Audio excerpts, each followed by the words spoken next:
As many of you know, a few months ago I changed my whole editing workflow. I moved from Lightroom Classic to DxO's PhotoLab 9. I was presented with a RAW editor that, in my opinion, was far better than Lightroom's RAW editor.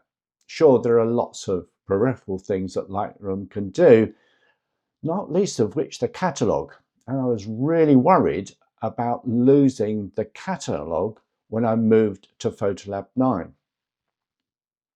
During an earlier video, I received comments and messages about, well, how did you manage that transition?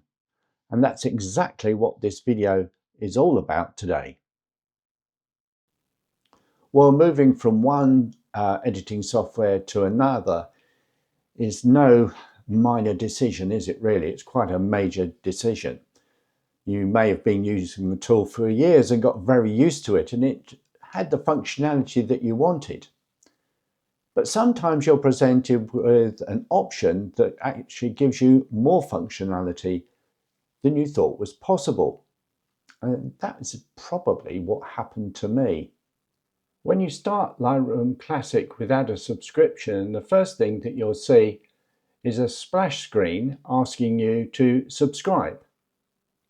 But if you click on the top right corner, the little X, you can get rid of the splash screen and make a start with Lightroom. Now, if you look over on the left-hand side, I had previously organized all my photographs based upon their location. So these are all the photographs I have in this particular catalogue. And as you can see, all based on location. Now, it was this location information that was important to me. I wanted to find a way to actually retain that information.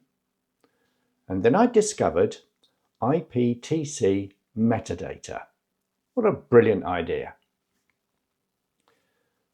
So if you go up to Edit and down to Catalogue Settings, you'll see that there's an option, the third one down under the Metadata tab, automatically write changes into sidecar files.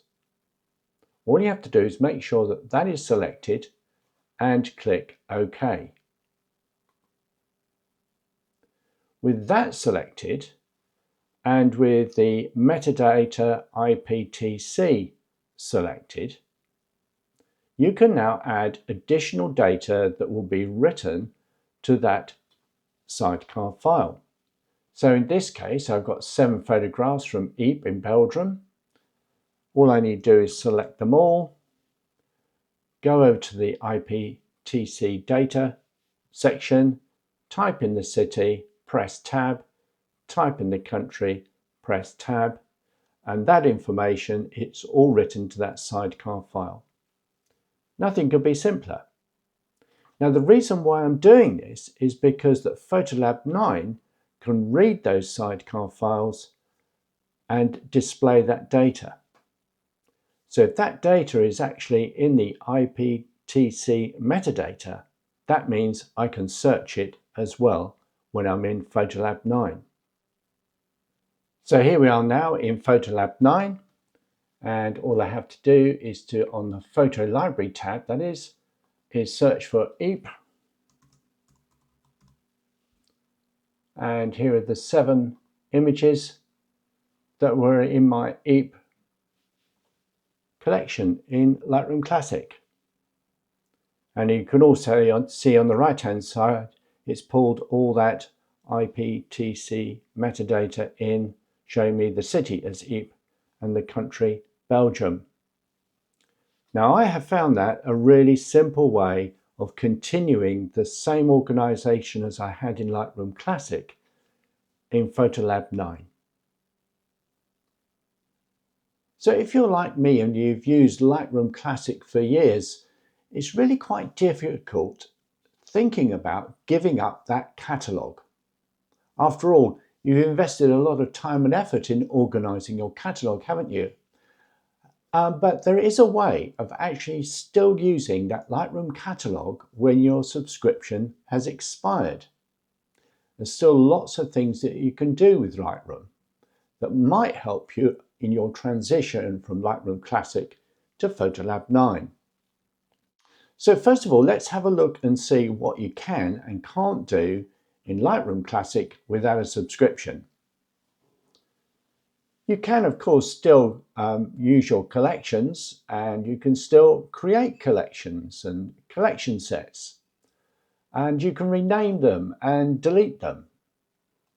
You can, of course, still import images, and you can export images. Let's have a look at the things that you can't do though. So I'm in the library module at the moment, and obviously you can see all your photographs and images in your library. But what you can't do is actually develop any image. And you can't use the map. Never really understood what the map was for anyway in the first place, but I've never used it. But you can still create a book, a slideshow, you can print, and you can create a web gallery. Okay, so let's have a look at how we can use Lightroom Classic with PhotoLab 9. So you can transfer any image to PhotoLab 9. All you have to do is to select the image. I just select an image at random, go to Library, plug in Extras, transfer to DxO PhotoLab 9, and that image will load up in PhotoLab. In fact, you can choose more than one image if you like. Let's choose a selection in any sort of random order, and we'll transfer these to PhotoLab 9.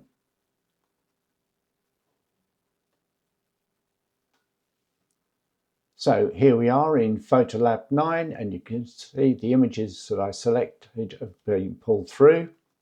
And of course, I can now go ahead and edit these images in any way that I like. Notice also that their IPTC information, their metadata, has come through as well. Of course, now that they're in PhotoLab, I can customize them and export the finished product to wherever I want. So today I've been able to share with you two ways in which you can transition from Lightroom Classic to PhotoLab 9. Either way will work. I guess it's going to be a personal choice which method you choose, and there may be other methods as well. I just haven't thought of them. But if there are, do let me know what they might be and pop them in a comment below. I'd love to hear about it. And if you're still unsure about transitioning from Lightroom Classic to PhotoLab 9, let me know those thoughts as well. You might be thinking about problems that I haven't thought about, and I'd be happy to offer some advice if you need. Okay, that's it for now, and until next time, thanks for watching. Bye.